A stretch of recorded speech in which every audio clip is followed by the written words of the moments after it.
Everyone, I am Dr. Prerna. I hope you all are doing great and staying healthy.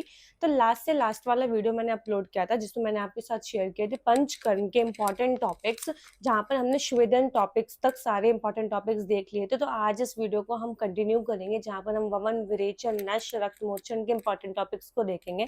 उस video में मैंने अपने अजय कुमार शर्मा की book से आपको शेयर किया, तो आज भी मैं इसी बुक से ही आपके साथ इंपॉर्टेंट टॉपिक्स शेयर कर रही हूँ।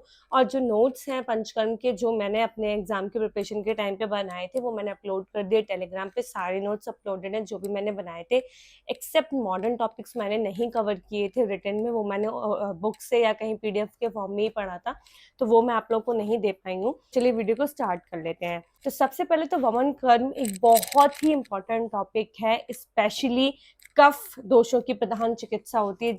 जिस डिसीज में कफ का डोमिनेंट होता है वहां पर हम वमन कर्म कराते हैं। देन आप आ जाओगे ना तो उसकी निरुक्ति, परिभाषा, ये सब जरूर पढ़ लेना। देन इसकी एक इम्पॉर्टेंट टॉपिक है जो क्वेश्चन में आ जाता है, वो है वमन कर्म की उपयोगिता एवं महत्व।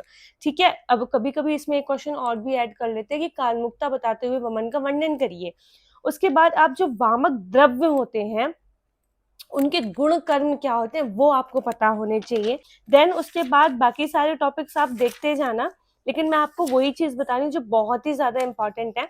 तो वमन कर्म में योग्य और अयोग्य, मतलब वमन हमें किन किन डिसीज में कराना चाहिए, तो बेसिक से दिमाग में फंडा बना लो। जिन भी डिसीज में कफ का प्रकोप होता है वो तो कराना ही कराना है। उसके बाद आप कुछ डिसीज को अलग से कर सकते हो, जैसे कि राजक्षमा है, ठीक है, मंदाग्नि, विसूचिका, अल्सक है। अयोग्य कौन होता है वो आपको पता होना चाहिए। कुछ कुछ कॉमन अयोग्य हैं, जैसे कि अति स्थूल, अति कृष्ण, प्रेगनेंसी में कोई भी मेजर कर्म हम नहीं कराते। तो ये कुछ चीजें हैं जो आपको पता होनी चाहिए, बेसिक सी। देन वेरी इंपॉर्टेंट, वमन कर्म की विधि। इसमें ना एक बहुत ही इंपॉर्टेंट चीज ये है कि इसके जो प्रथम अवस्था, द्वितीय अवस्था और तृतीय अवस्था है, इसकी तृतीय अवस्था में पश्चात कर्म में एक बहुत ही इंपॉर्टेंट पॉइंट है, दैट इज धूमपान। ये और किसी भी पश्चात कर्म में नहीं होता है। एक और पश्चात कर्म में हम धूमपान कराते हैं, वो कौन सा है, वो है नश्य कर्म। इनके अलावा किसी में भी पश्चात कर्म में हम धूमपान नहीं कराते। तो ये एक इंपॉर्टेंट क्वेश्चन है जो मेरे एग्जाम में आया था, और आप भी इस डिफरेंशिएट को समझ लेना। एक बार मैं चेक करके भी आपको बता देती हूँ जी। नश्य कर्म में आप देखेंगे ना तो पश्चात कर्म में आपको दिखेगा धूमपान। तो सिर्फ इन्हीं दो कर्म है जिनके पश्चात कर्म में आप धूमपान कराते हैं, और किसी भी में भी धूमपान नहीं कराते हैं। तो इसलिए वमन कर्म की विधि और नश्य कर्म की विधि थोड़ी सी इंपॉर्टेंट हो जाती है। वामक योगों की मात्रा का निर्णय करना, ये ना एमसीक्यू पॉइंट ऑफ व्यू से बहुत इंपॉर्टेंट हो जाता है कि कितनी मात्रा में हमें मदन फल को देना चाहिए या वमक योगों को देना चाहिए। तो ये टेबल फॉर्म में आप बना लेना इसको। देन आ जाओ आतुर परीक्षा एवं निरीक्षण। ठीक है, बहुत ही इंपॉर्टेंट टॉपिक है, कैसे हमें पेशेंट डिसाइड करना है कि इसको हमें वमन कर्म कराना है या नहीं कराना है। देन आ जाओ उपद्रव।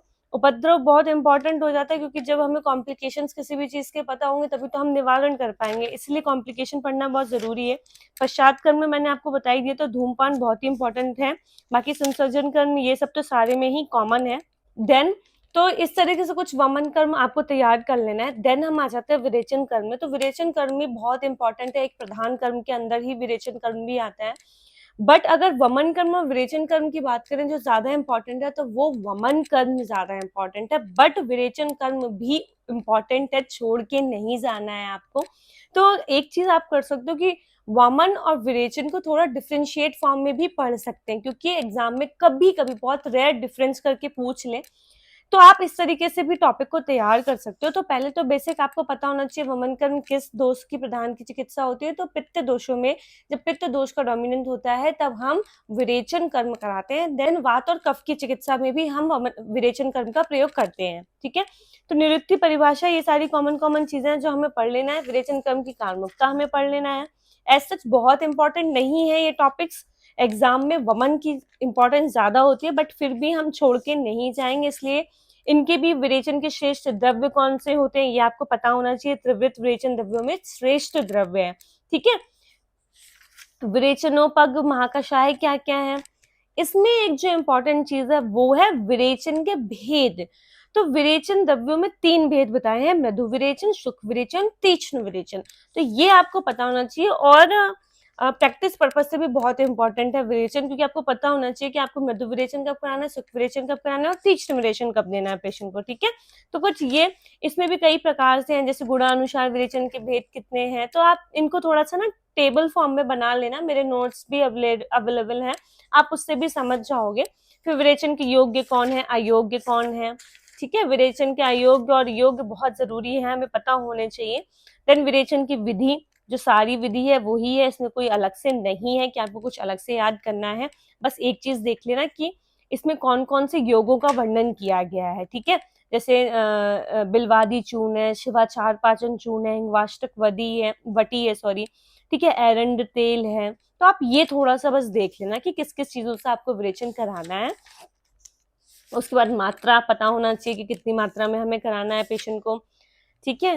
उसके बाद इसमें कोई एज सच बहुत इंपॉर्टेंट टॉपिक नहीं है, बट एक इंपॉर्टेंट टॉपिक यहाँ पर आ जाता है जहां पर विरेचन व्यापक एवं तत्चिकित्सा प्रदर्शन तालिका। देन हम आ जाते हैं वस्तीकरण। वस्तीकरण वेरी वेरी इंपॉर्टेंट टॉपिक है एग्जाम पॉइंट ऑफ व्यू से, स्पेशली हम दोष की अगर मैं बात करूं तो वात व्याधियों में हम वस्तीकरण का प्रयोग करते हैं, बाकी अन्य दोषों के लिए भी प्रयोग करते हैं, बट प्राइमरी हम वात डोमिनेंस जिस डिसीज में होता है वहां पर हम वस्तीकरण करते हैं। तो वस्तीकरण का पहले तो आपको बेसिक पूरा इंट्रोडक्शन पता होना चाहिए, और विरेचन और वस्ती में क्या डिफरेंस होता है ये भी आपको पता होना चाहिए, ठीक है। देन कारुणिकता और उसका महत्व, ये तो हर चीज का आपको पता ही होना चाहिए कि उसकी पोटेंशियल क्या है और उसकी इंपॉर्टेंस क्या है। देन इसमें एक इंपॉर्टेंट पॉइंट आता है वस्ती के भेद, और एक क्वेश्चन ऐसा बन जाता है कि किन किन अनुसार से हम वस्ती के भेद बताए गए हैं उनका वर्णन करिए। तो क्योंकि कई तरीके से वस्ती के भेद बताए गए, जैसे कि अधिष्ठान के आधार पर 4 भेद हैं, द्रव्य भेद से 2 प्रकार के भेद हैं, ठीक है, कारणमुक्ता के आधार पर वस्ती के भेद हैं। तो मैंने इसकी टेबल बनाई हुई है और टेलीग्राम पे अपलोडेड है नोट्स, आप वहां से देख सकते हो और आपको इजी पड़ेगा वहां से समझने के। तो मैंने वहां पर टेबल फॉर्म में पूरा बनाया हुआ है, आप वहां से देख सकते हैं। उसके बाद वस्ती संख्या के आधार पर वस्ती के भेद, ठीक है। तो कर्म वस्ती 30, काल वस्ती 16 और योग वस्ती 8। किस किस दिन कैसे कैसे वस्तियां देनी होती हैं ये आपको पता होना चाहिए। वस्ती कर्म की उपयोगिता, द्रव्य, मतलब आपको पता होना चाहिए कि कौन से द्रव्य हम यूज करते हैं वस्ती कर्म में। देन इंपॉर्टेंट टॉपिक है कि योग्य और अयोग्य कौन है।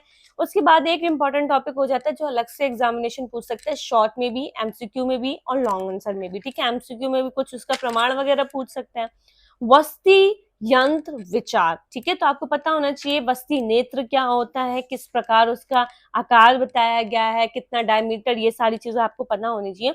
उसके बाद वह अनुसार वस्ती नेत्र छिद्र कितना प्रमाण होना चाहिए, ये बहुत इंपॉर्टेंट टॉपिक्स है, specially MCQ point of view से कि कहाँ कितनी चीजें क्या क्या बताई गई हैं। तो ये आप पढ़ लेना। वस्ती नेत्र के दोष वगैरह पता होना चाहिए, वस्ती पुटक, वस्ती दान विधि पता होनी चाहिए आपको, सेम है पूर्वकर्म, प्रधानकर्म एंड पश्चातकर्म। एक चीज है शॉर्ट नोट्स में एक क्वेश्चन आ सकता है कि वस्ती प्रत्यागमन क्या होता है, ठीक है। लॉन्ग आंसर में पूरा का पूरा क्वेश्चन तो बन ही सकता है, लेकिन एक लॉन्ग क्वेश्चन के लिए मैं अगर आपको बताऊं तो वस्ती व्यापक एवं उसके प्रतिकार क्या होता है, ये एक इंपॉर्टेंट टॉपिक है। मात्राएं सबकी याद कर लेना, वस्ती द्रव्यों का सम्मिश्रीकरण, प्रधान कर्म, पूर्ण कर्म, ये पूरा आपको पता होना चाहिए क्योंकि क्वेश्चन आ सकता है लॉन्ग में। उसके बाद कॉम्प्लिकेशन जरूर आप ध्यान से पढ़ लेना, कॉम्प्लिकेशन हमें सारी चीज के पता होना चाहिए। देन यहाँ पर ना वस्ती कर्म में थोड़ा सा लॉन्ग टॉपिक है, मतलब बड़ा है, तो आपको कुछ चीजें और भी पता होनी चाहिए, जैसे कि यापना वस्ती क्या होती है, उत्तर वस्ती क्या होती है, अनुवासन वस्ती दान विधि किस तरीके से होती है, मात्रा वस्ती क्या होती है। देन है नश्य कर्म। नश्य कर्म को मैंने क्या किया था, दोनों एग्जाम्स के लिए शलाक्य के और पंचकर्म के लिए एक ही जगह पूरा नश्य कर्म टॉपिक तैयार कर लिया था, वहीं से ही मैंने दोनों एग्जाम के लिए प्रिपरेशन की थी, तो ये आप वहां से कर सकते हो। इस टॉपिक को भी सेम वैसे ही पढ़ना है, इसमें प्रतिमर्श और नर्श, नश्य के भेद कितने होते हैं, नावन, ये सारी चीजें थोड़ी सी इंपॉर्टेंट हो जाती है एग्जाम पॉइंट ऑफ व्यू से, तो ये सारा पढ़ लेना, नश्य कर्म पूरा तैयार कर लेना। देन आ जाता है हमारा रक्त मोचन। मैंने बहुत अच्छे से नोट्स बनाए हैं थे रक्त मोचन के ऊपर, आप मेरे टेलीग्राम पे देख सकते हो वहां जाकर। तो यहाँ पर ना जो याबु यंत्र है, अलाबु यंत्र है सॉरी, वो कुछ टॉपिक्स हैं जो अलग से आपको याद कर लेने हैं। बाकी ये भी सेम तरीका है, आपको किस तरीके से रोगी को डिसाइड करना है कि हम रक्त मोचन इनके साथ करना है या नहीं करना है, सेम एज इट इज पूर्वकर्म, प्रधानकर्म, पश्चातकर्म में रक्त मोचन की भी प्रक्रिया होती है।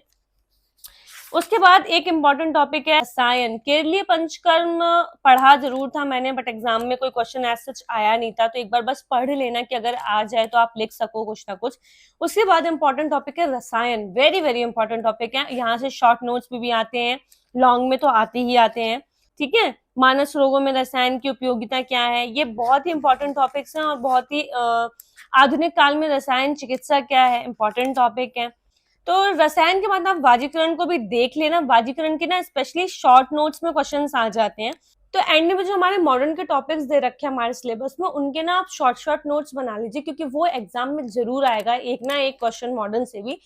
आई होप ये वीडियो आपके एग्जाम के लिए हेल्पफुल रहे और आपको कुछ हेल्प मिले इस वीडियो से। Thank you for watching. अगर वीडियो पसंद आई है तो प्लीज वीडियो को लाइक कर देना, मेरे चैनल को सब्सक्राइब कर लीजिए। जल्दी ही न्यू वीडियो आएगी इस चैनल पे।